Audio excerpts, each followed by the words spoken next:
Pavón con alguna duda le dijo, pero en un día se puede recorrer una vasta extensión de tierra, a lo que el jefe respondió, toda esa tierra, la que cubra, será tuya, pero con una condición. Si no regresas el mismo día al lugar donde comenzaste el viaje, pierdes el dinero. Puedes hacer el recorrido que desees, en cada giro cavas un pozo, apilas tierra, luego nosotros iremos con un arado del pozo al pozo, pero antes que se ponga el sol, debes regresar al sitio de donde comenzaste. Esa noche Paón no durmió, solo pensaba en su futura tierra. ¿Qué gran extensión marcaré?, pensó. Puedo andar fácilmente 50 kilómetros por día. Los días ahora son largos y un recorrido de 50 kilómetros representará gran cantidad de tierra. Vendré las tierras más áridas o las dejaré a los campesinos, pero yo escogeré la mejor y la trabajaré. Compraré 2 minutos de bueyes, contrataré 2 peones más, unas 90 hectáreas destinaré a la siembra y el resto criaré ganado. Al romper el alba, Paón despertó a su criado y a los huasquíes. Ya era hora de ir a la estepa para medir las tierras. Los huasquíes se levantaron, se pusieron en marcha hacia la colina. Todas las direcciones, el jefe se quitó una gorra, la apoyó en el suelo y le dijo, esta será la marca, empiezas acá y regresarás acá. Paón sacó el dinero, lo puso en la gorra, tardó un instante en decidir el rumbo.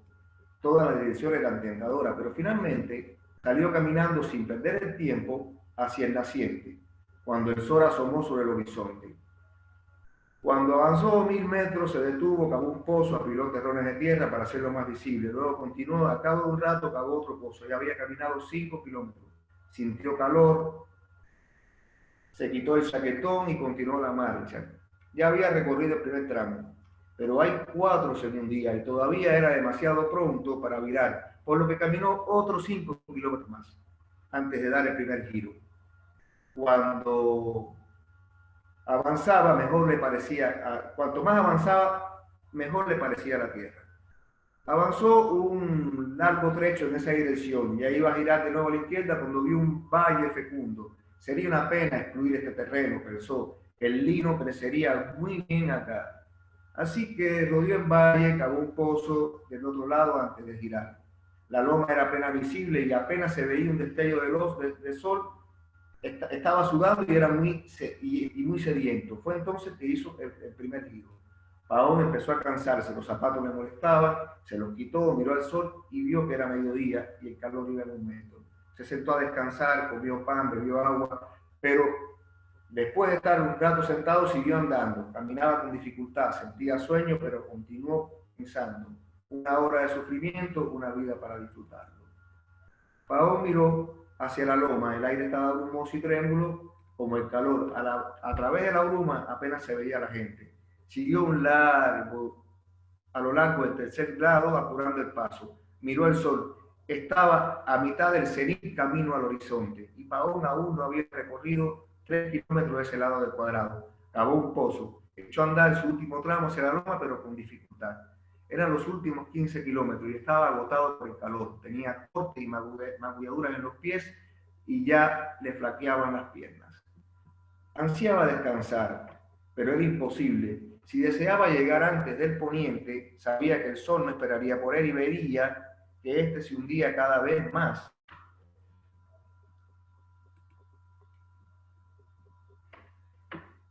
Caminó con mucha dificultad, cada vez más rápido, pero por mucho que apuraba el paso, notaba que todavía estaba lejos. Finalmente echó a correr, se desprendió de todo, conservando solo la azada que usaba como bastón. Ay de mí, he deseado mucho y lo eché todo a perder. Tengo que llegar antes que el sol se ponga. El temor le quitaba el aliento. Paón siguió corriendo y la camisa y los pantalones empapados se le pegaban a la piel. Tenía la boca reseca, su pecho jadeaba como un fuelle, su corazón batía como un martillo, sus piernas cedían como si no le pertenecieran. Estaba abrumado por el terror de morir de agotamiento, pero no podía detenerse. Después que he corrido tanto, me considerarán un tonto si me detengo. Ahí está, ahí está. Fíjate que hay un botoncito acá. Después, el sol casi rozaba el horizonte rojo como la sangre. Estaba abajo, pero ya Paón estaba muy cerca de su meta. Podía ver a la gente desde la loma agitando los brazos para que se diera prisa. Veía la gorra de piel de zorro en el suelo y el dinero. El jefe estaba sentado en el suelo riendo a carcajadas. Hay abundancia de tierra, pensó, pero ¿me dejará Dios vivir en ella? He perdido la vida, nunca llegaré a ese lugar. Pavón miró el sol, que ya se desaparecía, ya estrellado, pero con ese bueno. Apuró el Para que paso, le esté poniendo a la abuelita el curso de Word. encorvando el cuerpo de tal modo que sus piernas apenas podían sostenerlo. Cuando llegó a la loma, de pronto oscureció, miró al cielo, el sol se había puesto. Pavón dio un alarido. Todo mi esfuerzo ha sido en vano, pensó, pero ya iba a detenerse, pero oyó que los vasquira aún pitaban. Recordó que aunque para él desde abajo parecía que el sol se había puesto, desde la loma podía verlo. Una buena bocanada de aire y corrió cuesta arriba. Ahí aún salía a la luz. Llegó a la cima, vio la gorra delante de ella, el jefe se reía a carcajada. Pavón soltó un grito, se le aflojaron las piernas, cayó de bruces y tomó la gorra con las manos. Vaya, qué sujeto tan admirable, exclamó el jefe. Ha ganado muchas tierras. El criado de Pavón se acercó corriendo, trató de levantarlo, pero vio que le salía sangre de la boca. Pavón estaba muerto. Los vasquís chasquearon la lengua para demostrar su piedad. Su criado empuñó la azada y cavó una tumba para Pavón y allí lo sepultó. 2 metros de cabeza a los pies era todo lo que necesitaba. Este cuento ruso está cargado de toda una filosofía de, en realidad, ¿cuánta tierra necesita un hombre? Tomando en cuenta la mala distribución de la tierra que tenemos en el mundo entero, hoy en día es una necesidad urgente que haya un Estado presente que precisamente se ocupe un poco de la distribución de las tierras con respecto a las personas que no la tienen hoy. 3.000 hectáreas de tierra, 5.000 hectáreas de tierra, cuando en realidad lo que hace falta sencillamente para todo, para cada uno de nosotros como propiedad, es apenas 2 metros cuando nos muramos. Me parece que es una idea que tiene que estar presente bien en nosotros. La tierra que nosotros necesitamos nunca va a ser nuestra, siempre va a ser de las futuras generaciones y tiene que ser una tierra colectiva, porque es una tierra que tiene que producir para el bien de la sociedad en el sentido general. Cualquiera puede sacar conclusiones distintas de este cuento. Precisamente por eso lo traigo a colación, a modo de dejarle a ustedes un poco la determinada perspectiva acerca de cómo es que vamos a abordar este curso. Si alguno tiene alguna idea, bueno, puede sin ningún tipo de problema decirla, ¿no? Vamos a comenzar esta clase con la siguiente. Vamos a hablar un poco de las plantas. La clase vamos a trabajar acerca de las plantas, qué es una planta, la botánica, la ciencia, que es la ciencia que se dedica al estudio de las plantas, la importancia de las plantas en los ecosistemas como productores primarios. Con permiso.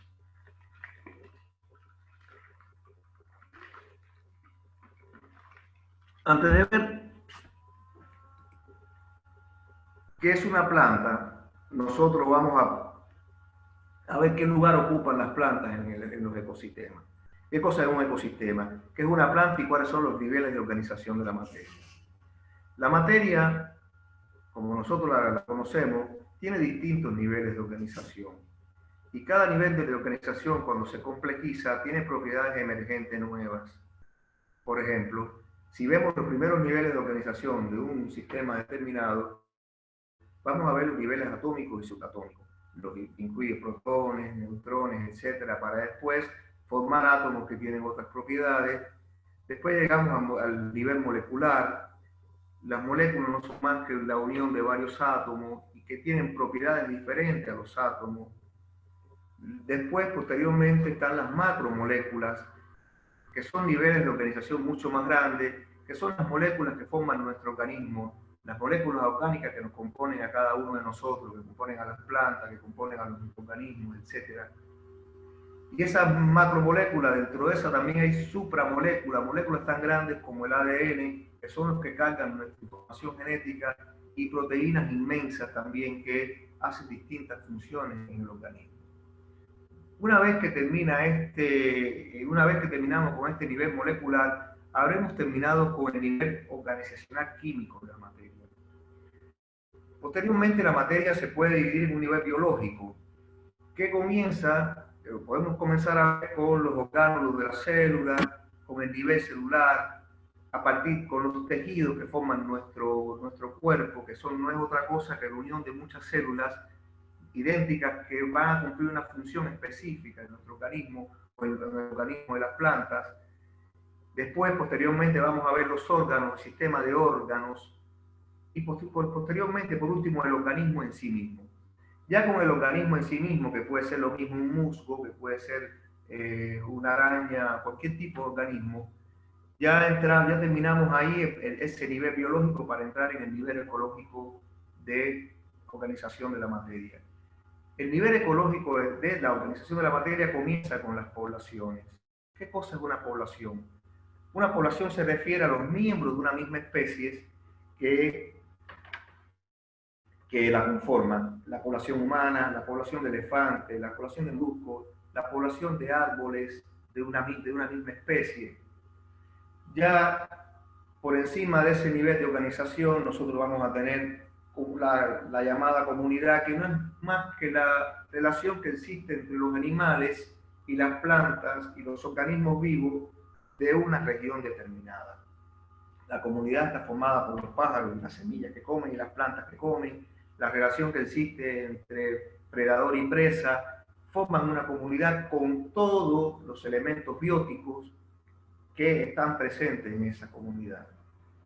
Por último, o no por último, casi por último, está el ecosistema.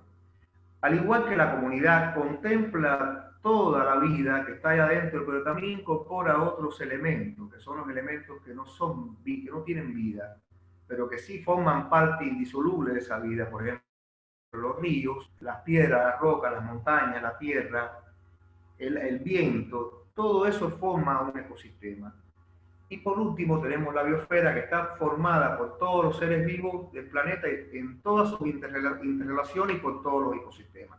En cada ecosistema hay un grupo de interrelaciones que son muy importantes. Partiendo de eso, ya tenemos una noción de en qué lugar nos hallamos cada uno de nosotros, y cuando hablemos de ecosistemas sabemos a qué cosa nos estamos refiriendo. Cuando hablemos de población y comunidades, sabremos a qué cosa nos estamos refiriendo. En la agricultura nosotros vamos a trabajar en el nivel de ecosistema. Vamos a ver las comunidades que están propiamente dentro de ese ecosistema y las poblaciones distintas que están dentro de ese ecosistema, y también vamos a llegar al nivel de organismo también, porque vamos a hablar de plantas específicas, cultivos específicos que van a formar poblaciones dentro de ese ecosistema. Posteriormente también tenemos que ubicar dónde se encuentran las plantas en todo este dominio de los seres vivos. Los seres vivos se van a agrupar en tres dominios fundamentales. Estos tres dominios fundamentales son las bacterias, también acá que reciben el nombre de eubacterias en este caso, perdón.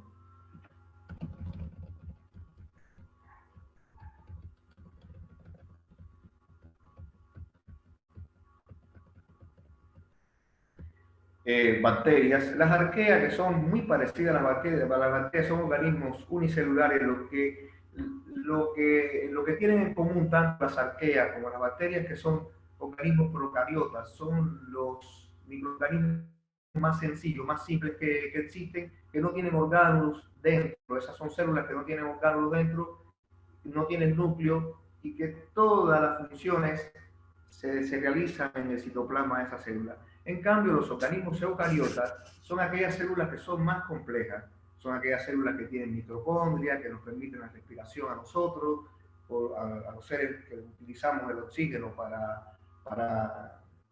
como fuente, como elemento para producir energía para nuestro cuerpo, o los cloroplastos, que sirven para obtener la luz del sol y a partir de ahí obtener la energía a partir de la luz del sol y reservar alimentos.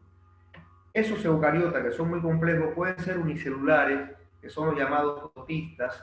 Estos protistas que están acá, incluso los dinoflagelados, toda esa serie, todos esos animalitos que están ahí, que son los paramés, que no son animales, perdón, todos esos seres vivos, que son los paramés, la eulena, las amebas, lagunas algas, etcétera, se encuentran ubicadas en este grupo.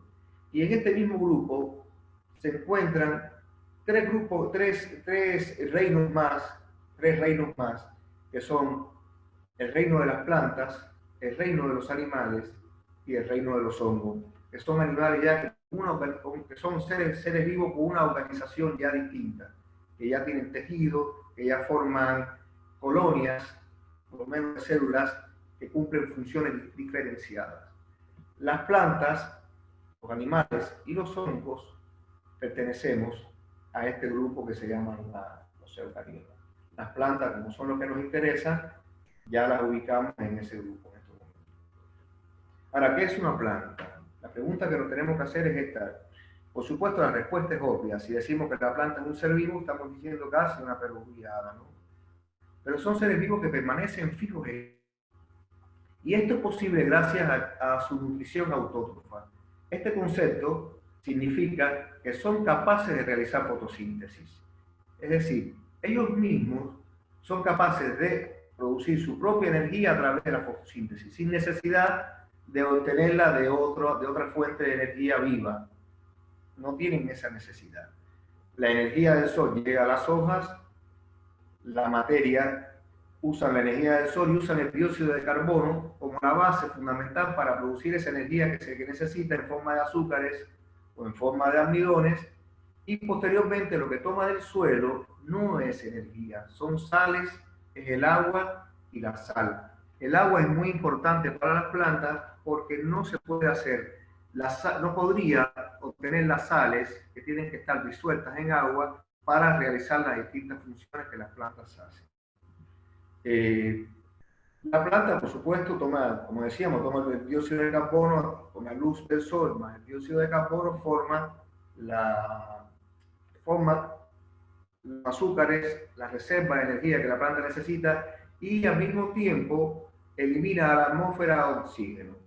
Hemos dicho que las plantas son los oxigenadores, son los pulmones del mundo, de la Tierra. Además, también transpiran agua. Si ustedes han visto en las selvas húmedas, fundamentalmente se forman muchas nubes y llueve mucho porque la propia transpiración de las plantas provoca tanta cantidad de nubes que hace que la lluvia sea continua. Hace un ciclo, las selvas hacen un ciclo de lluvia continuamente gracias a ese proceso de evaporación que lo vamos a ver presente en todos los lugares, pero en un bosque húmedo, en una selva húmeda, es mucho más evidente que en cualquier otro lugar. Entonces, dentro de la planta circula la savia elaborada y la savia bruta. La savia elaborada es la savia que la planta que tiene la reserva de energía, y la otra savia es la savia que sube directamente con todas las sales que la planta necesita para realizar determinadas funciones. Bueno, eso lo realiza a través de la estructura propia de la planta, toma del suelo a través de las raíces que sirven además de sostén para la planta, toman del suelo los nutrientes necesarios en forma de sales, únicamente en forma de sales, que son iones de sales que son los que a través de los cuales se pueden cumplir las funciones fisiológicas de las plantas. La energía solar entra, como se forma la materia orgánica a partir de esta energía solar, y bueno, también es una fuente de retomar el carbono que hay en la atmósfera, y así de esta forma nos ayuda un poco con el efecto de invernadero. La fotosíntesis, como planteaba acá, es el proceso mediante el cual, a partir de la luz del sol captada por la clorofila, la planta obtiene energía necesaria para producir sustancias orgánicas. ¿Qué cosa es la botánica? Ahora podemos ver qué cosa, vamos a entrar directamente en el asunto de la botánica. La botánica es una rama de la ciencia biológica que estudia los vegetales. Abarca varias disciplinas que incluyen la descripción, clasificación, identificación de las plantas. Tiene varias ramas la botánica. Entre ellos tiene la rama de la morfología, que estudia la forma de las plantas, la anatomía, que estudia la constitución interna de las plantas, y la fisiología. que se ocupa del modo en que las plantas realizan estas funciones vegetales. La muchacha me está diciendo, mira vos. Ahora bien, ahora vamos a detenernos un poquito acá. La importancia de las plantas en el ecosistema como productores primarios. Si pregunto qué es un productor primario, eh, tenemos que decir, por ejemplo, que son aquellos que convierten una fuente de energía abiótica, es decir, sin vida, como la luz en este caso, en energía almacenada en compuestos orgánicos que pueden ser utilizados por otros organismos. Las plantas son los productores primarios por excelencia y se encuentran en el nivel trófico más bajo y son las razones por las que la Tierra es sostenible. Sin las plantas, si no existiera planta, no podría haber vida en la Tierra, porque se perderían los productores primarios. Ningún animal, hongo, la inmensa mayoría de los microorganismos no tienen capacidad para obtener la luz del sol y producir energía que pueda ser utilizada por los hongos. Entonces, son las razones, como habíamos dicho, por las que la Tierra es sostenible para la vida hasta el día de hoy. A estos organismos son a los que le llamamos autótrofos. Son los organismos que son capaces de crear o de generar, no crear, sino generar su propia energía. Aquellos que para obtener energía necesitan de otros organismos, le vamos a llamar organismos heterótrofos. Acá esta plaquita acá nos va a dar a nosotros una pauta de cómo sucede. El sol como energía primaria, como fuente de energía primaria, llega a la planta y la planta convierte esa energía solar en energía química, energía biológica, que es la energía, que es en este caso el almidón, los azúcares, o toda la energía, la proteína que se produce en la planta, la celulosa, etcétera, que son los que van a aprovechar otros entes que están en la cadena trófica en otro nivel. Por ejemplo, acá tenemos el ejemplo del saltamonte que se alimenta de esta planta. Este nivel, que no es el primario, es un nivel secundario, y a esto se le llaman fitófagos, a los animales que se alimentan de plantas se le llaman fitófagos.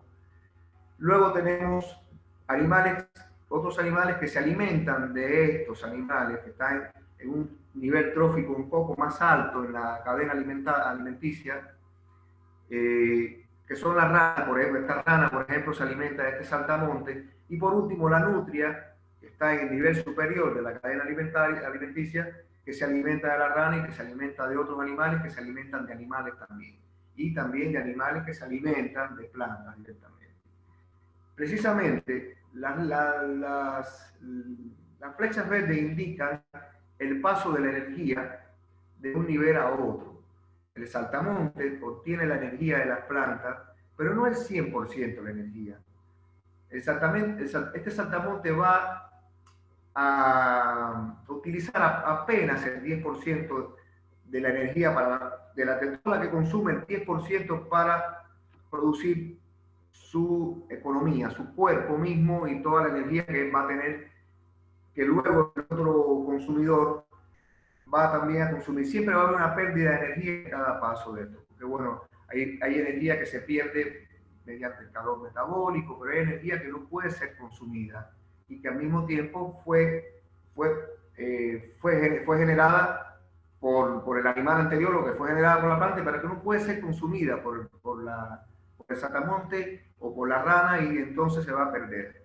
Por último, el nivel de energía pasa de la rana acá a la nutria, que todos estos son consumidores, y por último, cuando se descomponen, va a ser utilizada la energía de estos animales ya muertos y de estas plantas muertas, va a ser utilizada por microorganismos que van a simplificar la materia esa orgánica compleja, esa materia orgánica que complejizó la planta, que después complejizó el otro predador, así sucesivamente, la va a simplificar de nuevo a niveles de sales disueltas, de las sales mismas que la planta después va a utilizar para formar su cuerpo.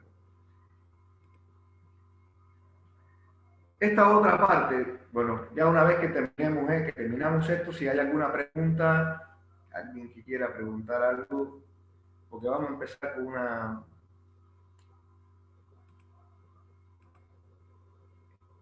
¿Tienen alguna pregunta? Vamos a ver.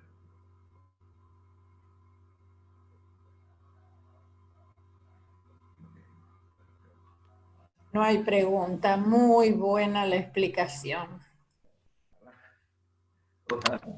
Vamos, pero trataré de que vaya quedando mucho mejor después. Así que vamos a ir, sigamos entonces por la parte que nos corresponde. Gracias. Bueno, tenemos Este que... material, perdón, este material lo vamos a tener como para poder imprimir. Yo se lo puedo mandar. Ah, bárbaro. Gracias. Lo puedo mandar a través del... Bueno, vamos a hablar un poco acerca de la agricultura y la ganadería, el origen de la agricultura y la ganadería, que en definitiva es lo que nos corresponde. Hemos comenzado haciendo un esbozo de qué cosa es una planta, qué cosa es la botánica, cómo son los niveles tróficos, organización. Pero ahora vamos a hablar acerca del origen de la agricultura y la ganadería. Esta imagen que tiene esta diapo no es una imagen regalada, yo la escogí. Pasé trabajo en buscándola, pero pude encontrar esta imagen. Esta imagen tiene una particularidad. La particularidad que a mí me gusta mucho. Yo tengo una teoría, es una hipótesis en realidad, acerca del origen de la agricultura. Y la particularidad que tiene es que son mujeres las que están haciendo la cosecha del trigo. Y siempre he pensado, o vengo pensando desde hace mucho tiempo, que la agricultura no la pudo inventar un hombre. La agricultura es un invento de las mujeres. Porque fueron las que tuvieron más tiempos, cuando los seres humanos eran nómades, fueron las que tuvieron más tiempo para recolectar alimentos. La inmensa mayoría de las veces los hombres salían de casa, pero la inmensa mayoría de las veces no llevaba alimento a la banda humana a la que pertenecía. Porque el proceso de caza es un proceso difícil, no es salir y matar un animal. Podían pasar días, jornadas enteras y llegar, y la caza era infructuosa. Es más, cuando hacían caza menores se la tenían que comer ahí porque si no se morían de hambre. Cuando llegaban al grupo humano al cual pertenecían, eran las mujeres las que habían recolectado las raíces, habían recolectado las semillas, y los hombres no les quedaba otra que comer lo que las mujeres habían recolectado. Precisamente la mujer la que tuvo la sagacidad de ver que cuando caían semillas al suelo, esas semillas crecían y producían la simiente crecía y se producía la misma semilla que ellos necesitaban para comer. Esto sucedió en varios lugares, no al mismo tiempo, pero más o menos alrededor de una etapa de 3.000 o 4.000 años, en 3 lugares de manera independiente. Se supone que la agricultura surge en un lugar hace aproximadamente unos 13.000 años, en un lugar llamado Anatolia, hoy conocido como la Anatolia en Turquía, donde se daba una hierba salvaje que tenía la particularidad de tener un grano que podían conservarlo durante muchos días y con ese grano preparar el alimento que les servía de sustento. Ese grano era el trigo. Para ello,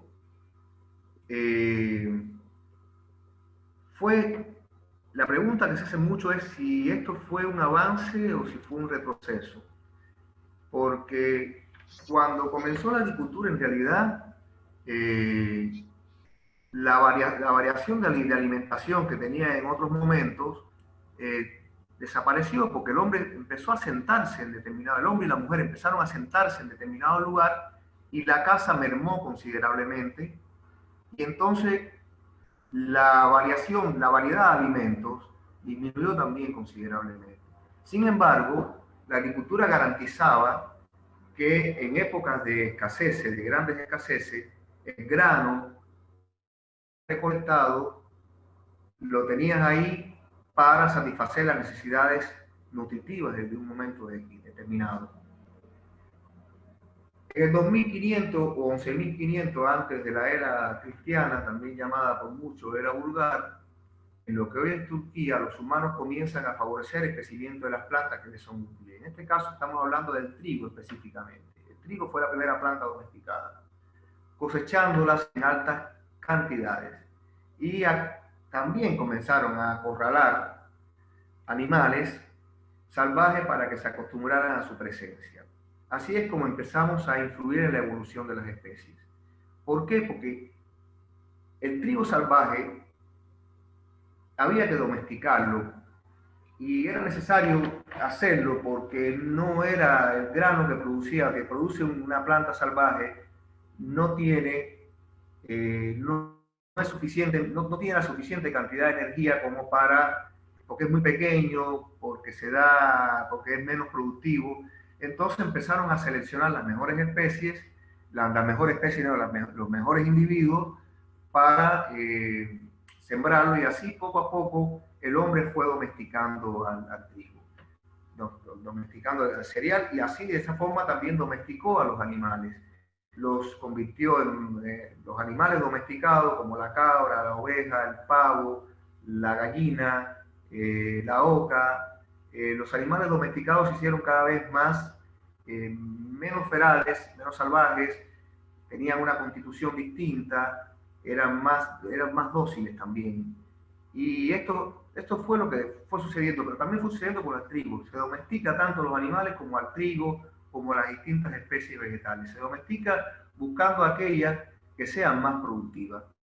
Y se logran las más productivas sembrando la semilla de aquella planta que fue mucho más productiva. En aquel momento, hace unos 12.500, pongámosle 2.000 años más, hace 14.500, 13.500 de años, 13.500 años, la población de la humanidad, la población humana de aquel entonces, era aproximadamente de 1 millón de habitantes en todo el planeta Tierra.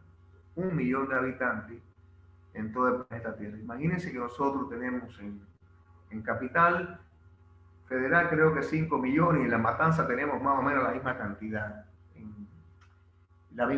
5 millones. Es decir, tenemos 5 veces más la población en determinado municipio de Buenos Aires que la población que había en todo el planeta Tierra hace 13.000 años. Luego, el planeta atraviesa por una época de enfriamiento global. Como respuesta, el ser humano recurre de manera creciente a la agricultura. La agricultura se convirtió en una necesidad, porque ese enfriamiento global no hacía otra cosa que deprimir las condiciones de caza, y se hacía cada vez más difícil la obtención de alimentos. Por lo tanto, la agricultura se convirtió en una necesidad para la supervivencia. Poco a poco se va haciendo sedentario, porque si tú empiezas a sembrar en un lugar, como las plantas no se mueven, tienes que quedarte en ese lugar por lo menos durante un tiempo. Lo mismo sucede no sucede lo mismo con el ganado. El ganado, uno va buscando mejores pasturas, y entonces generalmente los pueblos pastoriles son pueblos nómades, no son pueblos asentados en un lugar. Pero en este caso, para la agricultura, estás obligado a permanecer al menos durante un tiempo, al menos desde el tiempo en que comienza la siembra hasta que se hace la cosecha, estamos obligados a permanecer en el lugar ese. Ese sedentarismo tiene una importancia muy grande en lo que viene a pasar después, en lo que viene a suceder después. Posterior al trigo, en Turquía, hace unos 10.500 años, recuerden que estoy poniéndole 2.000 años más, por primera vez se cultiva el centeno. Durante otros 1.000 años se domestican otras plantas que también tenían un interés económico también y eran muy importantes para la alimentación, como la lenteja. El chícharo, para que no tengan una idea, es la arveja. Esto está dicho por mexicanos. Los chícharos son las arvejas. El trigo, así como otros animales como el cerdo, burros, cabra y ovejas. Posteriormente, hace unos 9.500 años, se inventa la rotación de cultivo. Empiezan a darse cuenta de que no pueden sembrar el mismo cultivo en el mismo lugar porque la tierra deja de ser vil, empieza a agostarse, empieza a deprimirse la tierra, a hacerse estéril. Y entonces comienza a observar que la rotación de los cultivos, ya una vez que conocen más de una variedad de cultivos, es mucho más beneficioso para los propósitos que ellos van a tener, que es obtener alimentos de la tierra. 7.000 o 6.000 años, más 2.000 serían entre 8.000 y 9.000 años, acá en este lugar de las Américas, se domestica la calabaza y la papa en Perú. La papa es un cultivo que tiene aproximadamente 8.000 años de cultivo de historia acá en estas tierras. En América, a diferencia de Asia y de Europa, no hay animales de arrastre. No hay animales de arrastre. Y esto, en cierto modo, incide un poco en el tipo de agricultura que tienen que hacer ellos. No tienen la posibilidad de tener un animal de tiro que pueda arrastrar un arado, y por lo tanto la agricultura tiene que hacerse únicamente a sangre humana, es decir, con esfuerzo humano y no a sangre animal. Por lo tanto, tenemos que pensar que era mucho más productiva la agricultura que se hacía en aquella región del Levante, en aquella levantina, en aquella región asiática, que la agricultura que se hacía en estos lares. 3.000 años, o sea, 5.000 años atrás, hace 5.000 años atrás, aparecen las primeras civilizaciones. La civilización sumeria, en lo que hoy es Irak, y posteriormente, muy cerquita de esa época, también la civilización del antiguo Egipto en el norte de África. Ambas son sociedades agrarias formadas por habitantes sedentarios. Ahora, ¿qué particularidad tenían estas civilizaciones de Sumeria y de Egipto?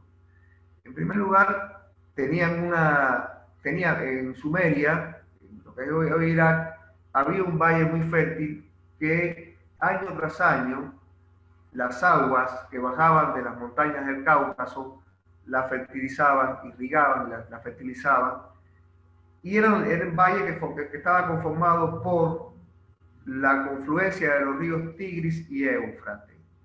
Precisamente, casi todas las grandes civilizaciones se crean o se generan alrededor de un cereal, pero también alrededor de ríos que permiten la irrigación de los cultivos, y al mismo tiempo la crecida de estos ríos traían un fertilizante orgánico que venía, y inorgánico también, que venía de las montañas, y que dejaban año tras año dejaban la capa fértil que se necesitaba para que los cultivos se dieran en abundancia.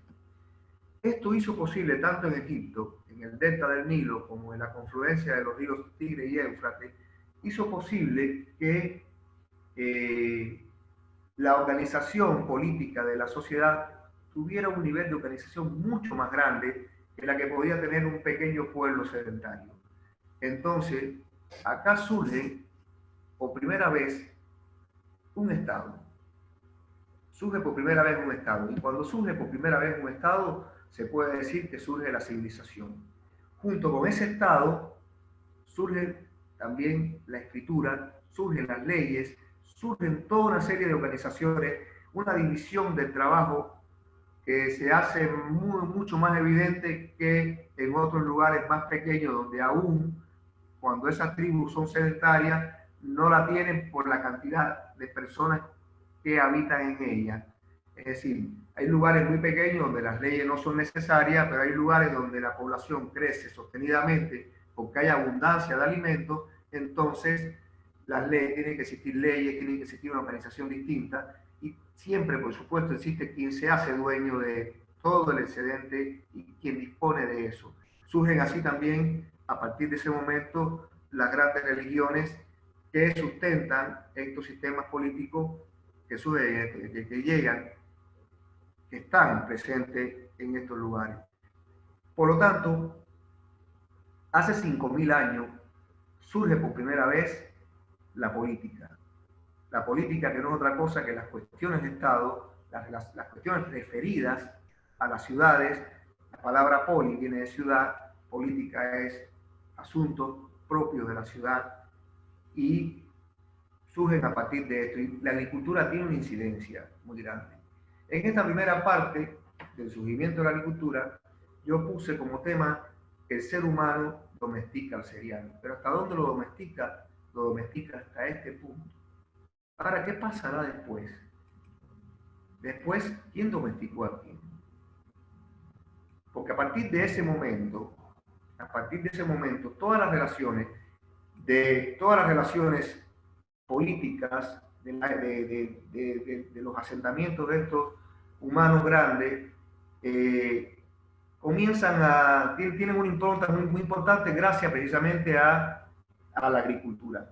La agricultura empieza a desarrollarse de manera mucho más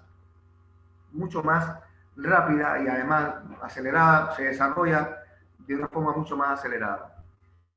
Cuando hace 3.000 años, cuando se introduce el hierro, porque si bien el hombre había conocido el metal que se usaba fundamentalmente en bronce, que no era muy apto para producir arados o para producir herramientas de labranza, que es mucho más resistente, la agricultura se hace mucho más efectiva, se hace mucho más productiva en este caso. Para esa época la población humana llegó a unos 50 millones de habitantes. O sea, estamos hablando que en 10.000 años la población humana creció desde 1 millón hasta 50 millones, 50 veces en apenas 10.000 años. Entonces, esta cronología de la agricultura también estaba hasta el punto de la globalización. Vamos a llegar desde el año 1000 antes de Cristo hasta el año 1500. La agricultura empieza a globalizarse. ¿De qué manera se globaliza? Se globaliza con el intercambio entre los pueblos. Hay un momento, por ejemplo, en que los musulmanes, que comienzan a tener un imperio muy grande que abarca prácticamente desde toda la península arábica hasta el sur de España, pero también más allá llega hasta la India, empiezan a hacer un intercambio de cultivo entre el lejano oriente, la India y China, y Europa. Empiezan a llevar algunas especies que son muy importantes, que tienen una importancia económica muy grande y que Europa las toma también, Asia las toma, y esa globalización, esa primera globalización de la agricultura permite que hay una mayor variedad tanto hacia el oriente como hacia occidente de todas las fuentes de alimentos que existían en el mundo conocido, que no era otra cosa que el eje Europa, Asia y norte de África, que tenían aproximadamente un mismo clima, un clima relativamente muy parecido y que les permitía que los cultivos de la India o China pudieran darse muy bien también en Egipto o que se pudieran dar también con muy buenas condiciones también en algunos lugares de Europa. El otro proceso fueron los árabes precisamente los que hicieron este primer proceso de globalización. El segundo proceso de globalización viene en el año 1490, a partir de 1492, no a partir de este momento, sino a partir de 1500, cuando empiezan a introducirse con el mal llamado descubrimiento de América. Yo pongo acá hago hincapié porque bueno, no pude cambiar América estaba descubierta ya por los que estaban, los aborígenes que estaban acá antes de la llegada de los europeos. Sería un descubrimiento para los europeos, pero no un descubrimiento para el ser humano. El ser humano ya había descubierto ya estas tierras, pero tengo que aceptar, bueno, que tuve que recortar esta diapo para ponerla acá. Y América empieza a aportar un grupo de cultivos muy importantes, como es el maíz, la papa, el tomate, el tabaco, si es que le llamamos al tabaco un cultivo importante en este caso, la palta, que es el aguacate, la fresa, la frutilla, el cacao, el maní, los guajalotes, que son los pavos, entre otros. Y el mundo se vuelve global, y tanto los cultivos como la variedad de ganado y las técnicas agropecuarias comienzan a expandirse.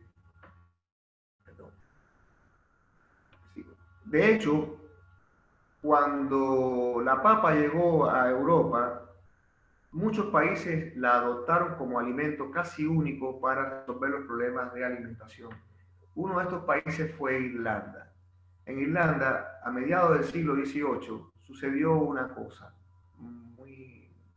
Sucedió una hambruna muy grande debido a que hubo un hongo que atacó a la única variedad de papa que se sembraba en Irlanda, y eso trajo como consecuencia una hambruna que provocó muchas muertes.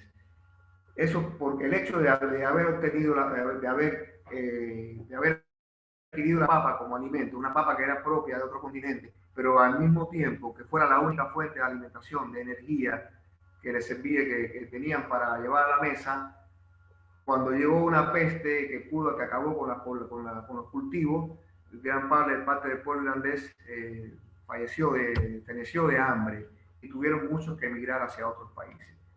Ese intercambio hoy en día prácticamente hay determinados cultivos que se dan mejor incluso en otras zonas donde fueron introducidas que en la zona de donde son originales. Un ejemplo de ello es la caña de azúcar, que tiene un origen, el origen viene de Papua Nueva Guinea, pasó después posteriormente a la India, y de la India fue llevada a Europa por los árabes, y posteriormente por los españoles, fue introducida en América y se convirtió en ese momento en uno de los cultivos principales, en una de las regiones más productivas para este tipo de cultivo también en el mundo.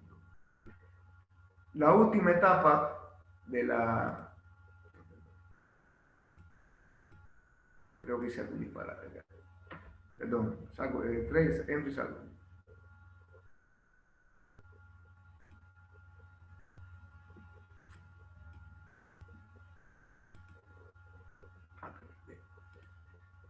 La última etapa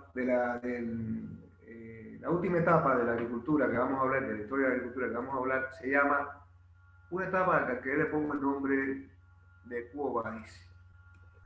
Es una pregunta que no tiene respuesta por ahora. Quizás cada uno haga sus especulaciones. Quo Vadis, ¿a dónde vamos? ¿No?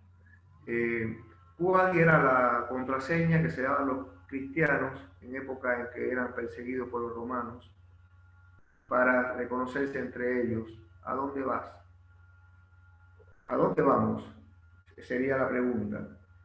En este momento, el momento de esta cronología que vamos a ver ahora, que abarca ya desde el siglo XV hasta el momento actual, es el comienzo de una etapa capitalista en la agricultura. Esta etapa capitalista se caracteriza en su última etapa, se caracteriza porque en los últimos 50 años de esta etapa aparece un concepto en la agricultura que se llama el concepto de revolución verde. Y vamos a ver cómo llegamos a ello. Entre 1600 y 1850 hubo cambios sociales y políticos que generaron modificaciones en la tendencia de la tierra. Acá comienza un capitalismo, ¿no? Acá el capitalismo empieza a desplazar al feudalismo como modo de producción a partir de esta etapa. Bien, en algunos lugares estos cambios favorecen a la pequeña propiedad privada, lo que a su vez provoca un aumento de la productividad.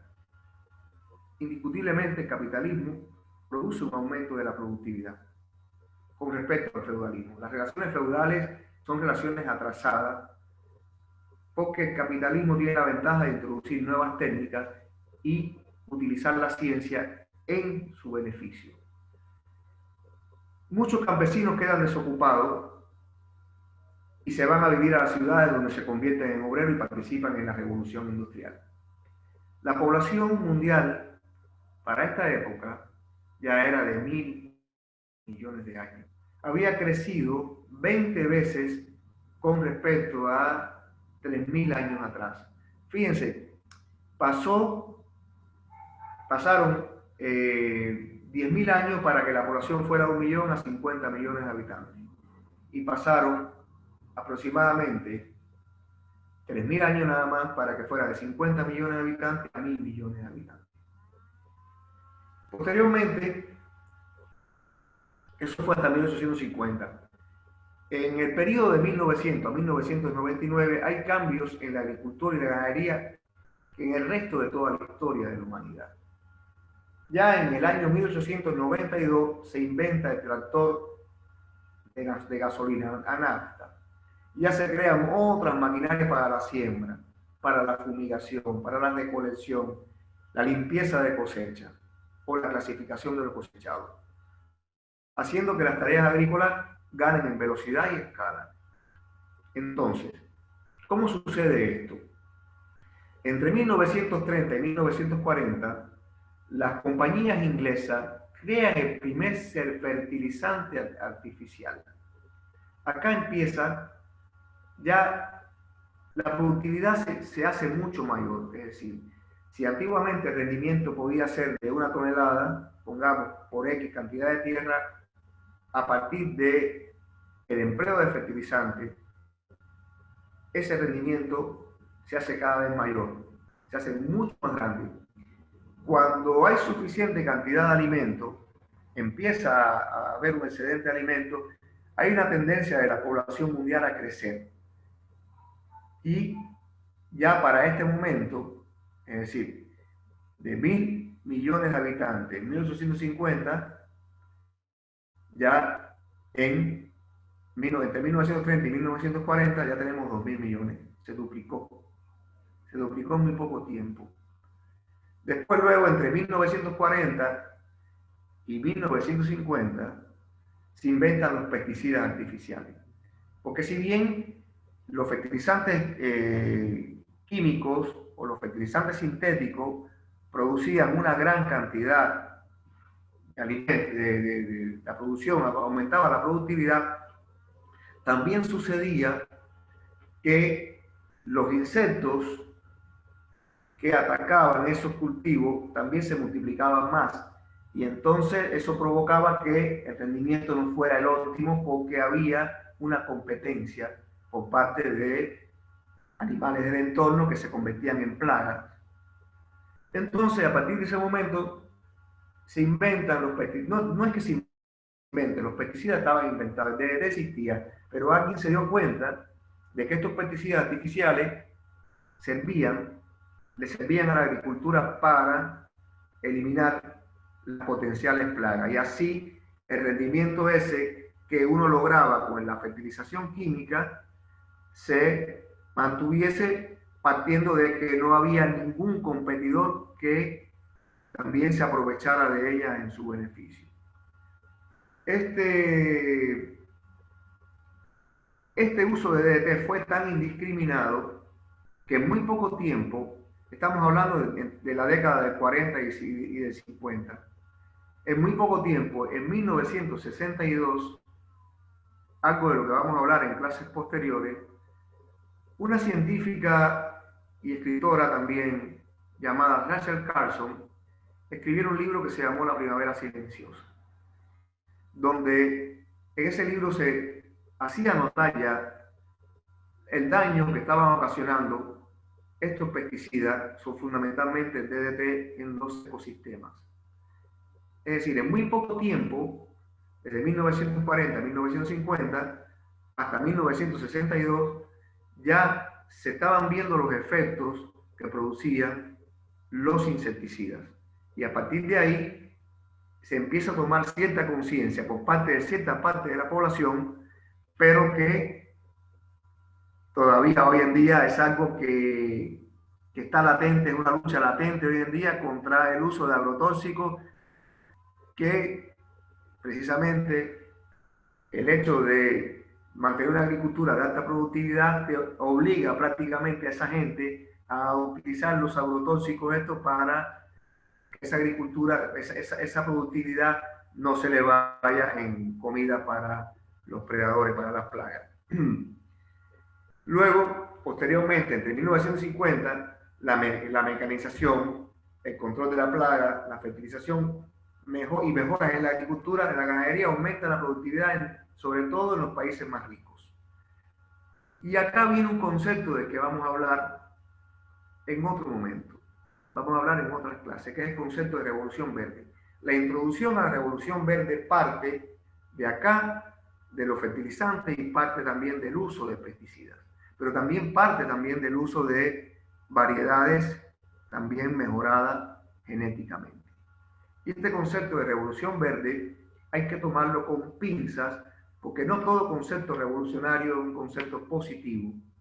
Este concepto ni tampoco es un concepto al que podemos renunciar tan fácilmente, porque es un concepto que ha podido sostener la vida de una población cada vez más creciente. Imagínense, si crece la productividad de los cultivos, aumenta la cantidad de alimentos disponibles, la población crece. Desde 1940 hasta desde 1940 hasta 1970 creció de 2.000 a 5.000 millones de habitantes. Precisamente esto se debe a la generación de alimentos en grandes cantidades con técnicas que lo hacían cada vez más productivo, pero con un costo muy alto, un costo ambiental muy alto, pero al mismo tiempo con ganancias que iban a bolsillo de muy poca gente.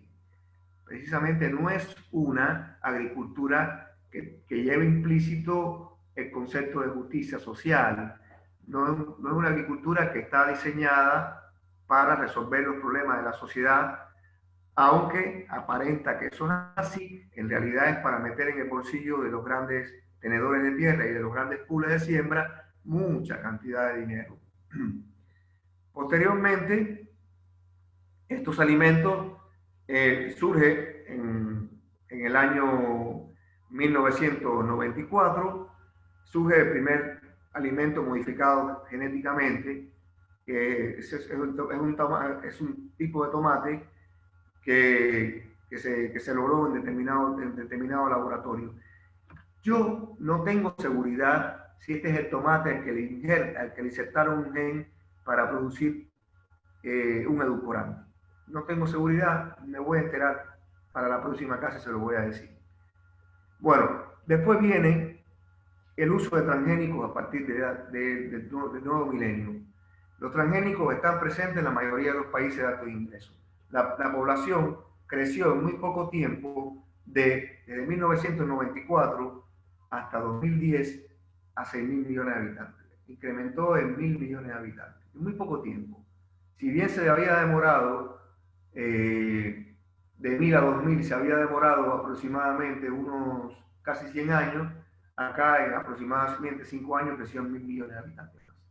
Es decir, que una población creciente demanda una cantidad de alimentos cada vez mayores y todavía no tenemos una respuesta que podamos dar fuera de la revolución verde para paliar esta situación, porque precisamente son los mismos que propugnan esta revolución verde los que ponen límites a que otras formas de agricultura sean practicadas. Para ponerles un ejemplo, la revolución verde es tan productiva que un solo hombre con una maquinaria puede atender 200 hectáreas, cuando con la agricultura tradicional en una hectárea pueden trabajar hasta 10 personas. Imagínense cuántas fuentes de trabajo se pierde, cuántas posibilidades, pero en cambio para el capitalista eso es mucho más productivo porque tiene que emplear cada vez menos fuerza de trabajo. Por eso esta parte se llama la etapa capitalista de la agricultura. Y vamos a hablar un poco acerca de los transgénicos en algún momento, incluso hoy podemos hablar un poco acerca de los transgénicos, porque los la cuestión relativa a los transgénicos hay que tomarla con pinza. Hay mucho mito con respecto a eso, pero también hay mucha realidad. Lo que pasa es que el transgénico es una herramienta capitalista para, sin duda ninguna, para la producción de más y más ganancia.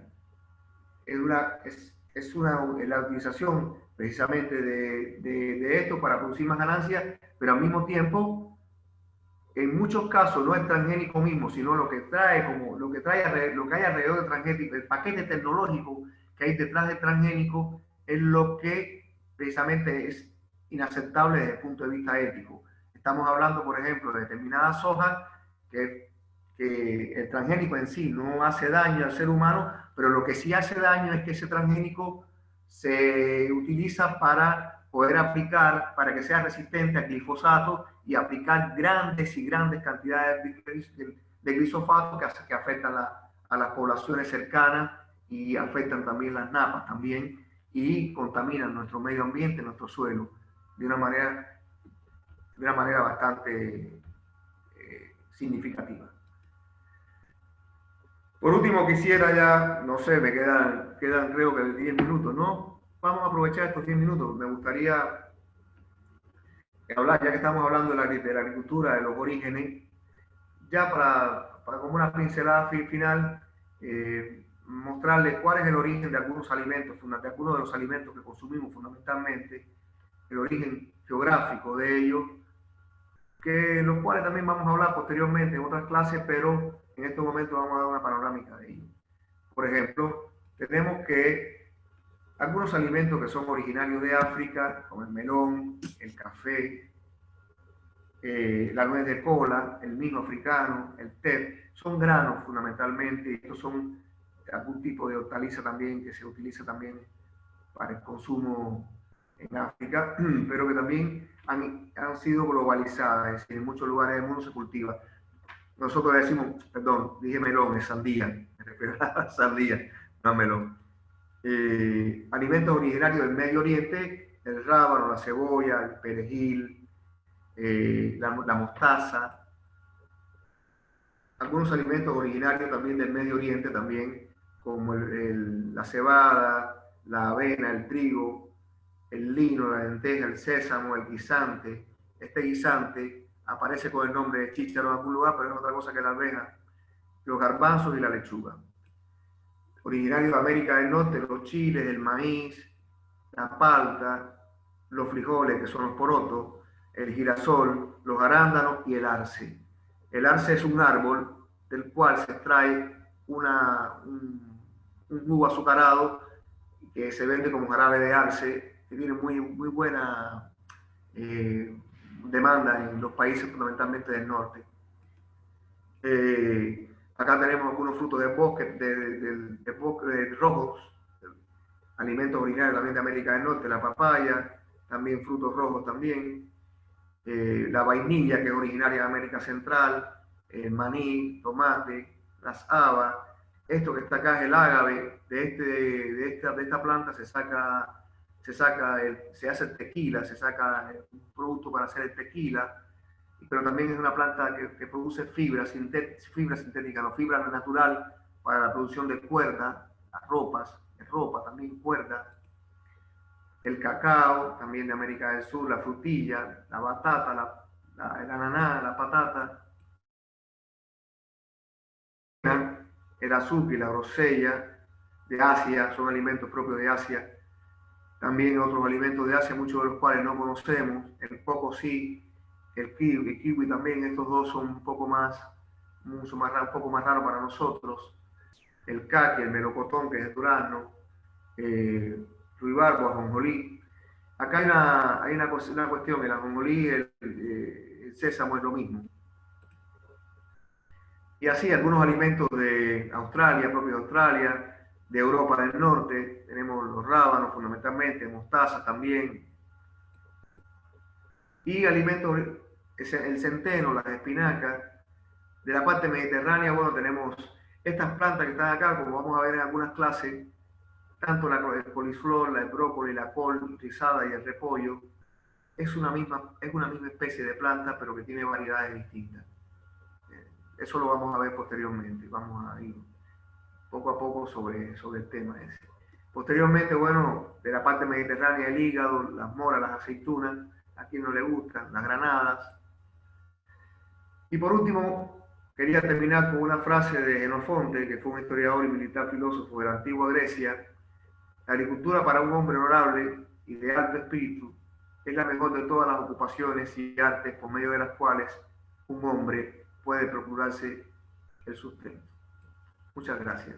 Entonces, a partir de ahora comparto pantalla y si hay algo que queramos debatir en el tiempo. Bueno, yo tengo un problema, pasó muy rápido de dónde venían los frutos, o sea, me quedó sin copiar eso.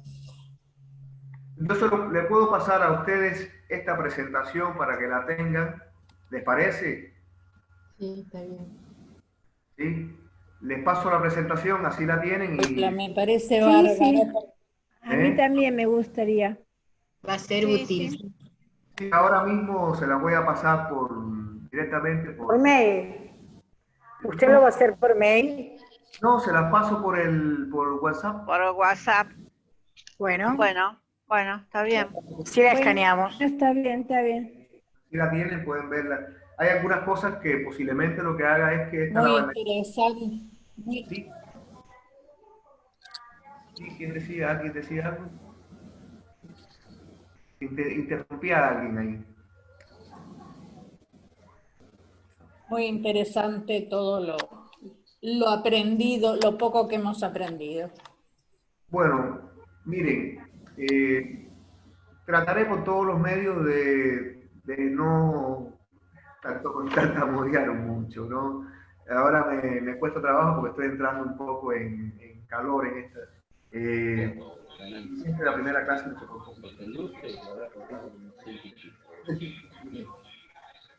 Bueno, nos vemos el miércoles si Dios quiere. Vamos a hacer algunas cosas. Si quieren algunas preguntas casi. Se acoplan los micrófonos. Cierren los micrófonos. Cierren los micrófonos para que pueda hablar el profesor. Si va a haber clases, va a haber algunas clases prácticas. Yo tengo una pizarra acá para explicar algunas cosas, cómo vamos a hacer algunas cosas, algunos cultivos, cómo hacer la hombricultura. La idea es también, si bien no estamos en la práctica para hacerlo, no estamos in situ para hacerlo in situ, pero sí podemos explicar en la práctica cómo hacer algunas cosas, tener algunas cosas en casa. Una de las cosas que pretendemos fundamentalmente es que cuando termine este curso, ustedes nos manden fotografías de cosas que hayan hecho a partir de las clases estas. Estas primeras clases van a ser un poco más teóricas, van a contar un poco algunas cuestiones. La próxima clase vamos a tratar el asunto vamos a tratar la agroecología. ¿Qué cosa es la agroecología? Hoy, como adelanto, vimos el concepto de revolución verde. El concepto de revolución verde que nos atraviesa a todos de una manera muy fuerte. Yo soy un agroecólogo, me gusta la agroecología, pero me doy cuenta que si hoy prescindimos de la agricultura tal como la conocemos, que es una agricultura que está dentro del concepto de revolución verde, se muere mucha gente de hambre. Se muere mucha gente de hambre porque las productividades disminuyen mucho. Tenemos que procurar una agricultura que paulatinamente vaya sustituyendo este tipo de agricultura que es contaminadora, pero al mismo tiempo es injusta, es una agricultura para poco, por una agricultura mucho más participativa. Pero eso no lo podemos hacer de golpe y porrazo. Tenemos que darnos cuenta de cómo enfrentar esta situación y cómo empezar a ponderar a las personas, a empoderar a las personas para que ocupen un lugar en un nuevo tipo de agricultura que al mismo tiempo sea productiva y que utilicemos también, es la idea que tengo con este curso, es ver a la biotecnología como un aliado nuestro a la hora de producir alimentos en grandes cantidades y de buena calidad. Yo quiero quitarle a la palabra transgénico, le quiero quitar la parte mala, el velo malo ese que lo cubre, porque la transgénesis no es otra cosa que pasar un gen de un lugar a otro. Y nosotros, muchas de las personas que estamos aquí, muchas de las personas, no sé si hay alguno que usa insulina, por ejemplo, la insulina que hoy en día se inyecta tiene mucho que ver con lo transgénico también. Y muchas de las cosas que sirven para curar enfermedades también tienen que ver con lo transgénico también. Es decir, no podemos tirar el transgénico por la ventana por el hecho de que una empresa como Monsanto, que es un monstruo, que realmente es un monstruo que arrasa con todo. El hecho de que Monsanto use transgénico no significa que el transgénico sea malo. Quien es malo es Monsanto. Hay que dirigir, hay que ver hacia dónde está precisamente la cuestión y cuál es el propósito del transgénico de Monsanto. Porque si hay propósitos buenos que sirven para aliviar el problema del hambre, hay que tomarlos en cuenta. Hay transgénicos, por ejemplo, como el arroz dorado, que en determinados lugares de África, acá van a encontrarse opiniones diferentes a la mía en cualquier lugar. Ayudó, ¿cómo se llama?, a resolver un problema de carencia de vitamina A que afectaba mucho a los niños y llegaba incluso a producir la muerte, la ceguera y la muerte en muchas personas. Es decir, que el transgénico puede ser una herramienta buena para resolver problemas de salud y de alimentación en el mundo entero. Pero, ¿quién lo hace? Si lo hace Bayer o lo hace Monsanto, no puedo pensar que tiene un fin santo, de verdad. Es decir, el nombre de santo no lo tiene. Porque lo que puede hacer Monsanto, lo que puede hacer Bayer, en realidad está en función de las ganancias capitalistas que pueden obtener ellos. Y en la ganancia a costa de cualquier cosa. Y nosotros tenemos que pensar en una agricultura que vaya en función de resolver los problemas de alimentación de las personas, pero no solamente alimentación, darle lo básico, sino darle una alimentación variada, saludable, una alimentación decorosa también a las personas que son los utilitarios de esa agricultura, pero al mismo tiempo son los productores también de esa agricultura. De eso vamos a hablar y por eso este curso es fundamentalmente de agroecología. Vamos a ver cuál es el concepto de agroecología, cuáles son los principios de la agroecología y nos vamos a dar cuenta que estamos en presencia de una nueva revolución, una verdadera revolución justa, una revolución que va a encaminarse a resolver problemas sociales, problemas de la población, que es la verdadera agricultura a la que nosotros aspiramos. Esa es la idea en sentido general. Así que espero que me disculpen cualquier tipo de tartamudeo que tuve en algún momento, pero les ruego que vamos a hacer las cosas lo mejor posible para las próximas clases.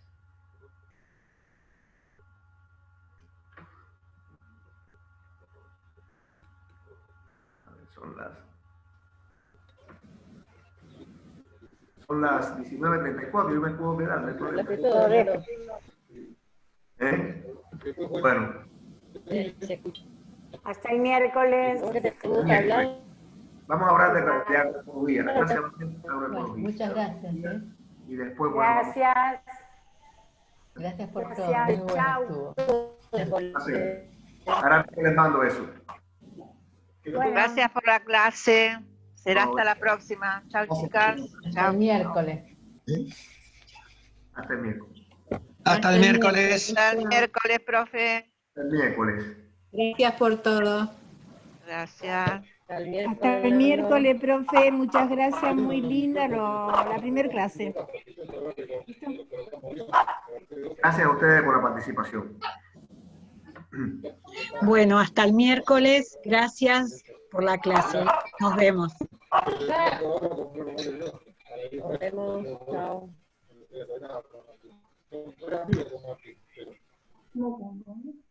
Muchas gracias. Hasta el miércoles. Saludos a todos. Gracias. Bueno, gracias a ustedes. Gracias a todos.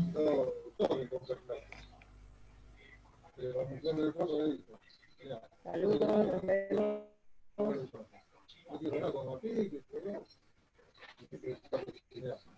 Gracias, muy buena. Gracias. Buenas tardes. Muchas gracias, Kiki.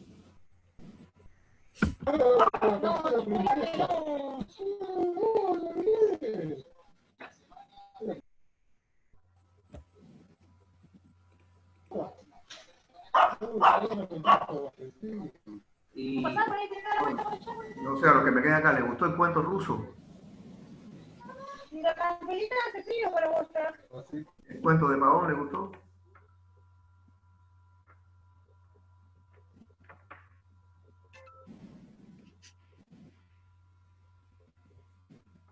Sí, eso es que nosotros vamos a